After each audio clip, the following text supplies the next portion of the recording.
Afin de réaliser un montage en évitant bien les problèmes, il est impératif d'avoir une station bien organisée. Chaque concepteur de logiciel de montage ayant établi des spécifications, il convient de s'en inspirer pour le choix du processeur, de la mémoire vive et de la carte graphique, sachant que bien souvent, il ne s'agit que de recommandations minimum. Le système d'exploitation et les fichiers programmes doivent être sur un disque SSD. En effet, les temps d'accès sont très rapides et évitent un ralentissement de la machine. Un disque dur classique va permettre une sauvegarde interne des projets. Il est toujours intéressant de pouvoir repartir rapidement lors d'un incident. Un second SSD va être notre disque de travail. Rapide, il permettra une bonne fluidité des montages. Il est aussi possible de rajouter un troisième SSD pour les fichiers cache. On copiera en fin de journée le fichier projet pour une sécurité sur un stockage extérieur.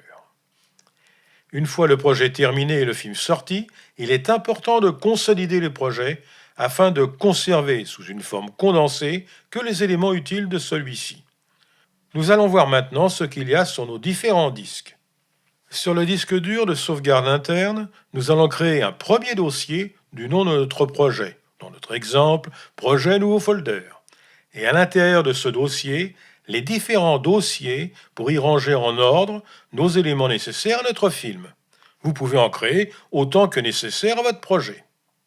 Passons sur notre SSD de travail. Il suffit de recopier notre dossier projet nouveau folder. Il n'est pas utile de recopier le dossier projet car il est dans le disque dur et sur votre disque externe. Sur le disque dur extérieur, nous aurons les projets consolidés et la sauvegarde des projets. Voyons l'organisation dans le logiciel de montage. Nous allons retrouver quasiment les mêmes dossiers.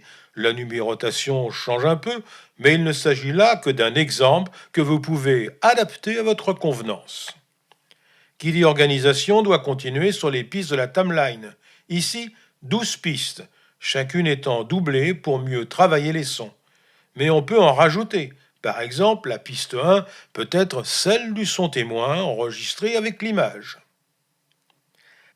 Alterner les sons, même si les images sont en cut. Cela va permettre de prolonger les sons de part et d'autre pour mieux les enchaîner. La timeline d'un film avec 12 pistes son. Il y a la piste de son témoin, 2 pistes de synchro pour les voix, 3 pistes d'effets, 3 pistes d'ambiance, 2 de musique et un narrateur, soit 12 pistes.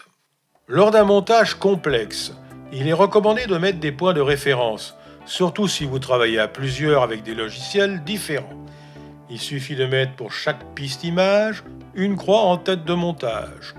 Et pour le son, un 1 kHz à -20 dBFS, durée une image et bien sûr, tout aligné.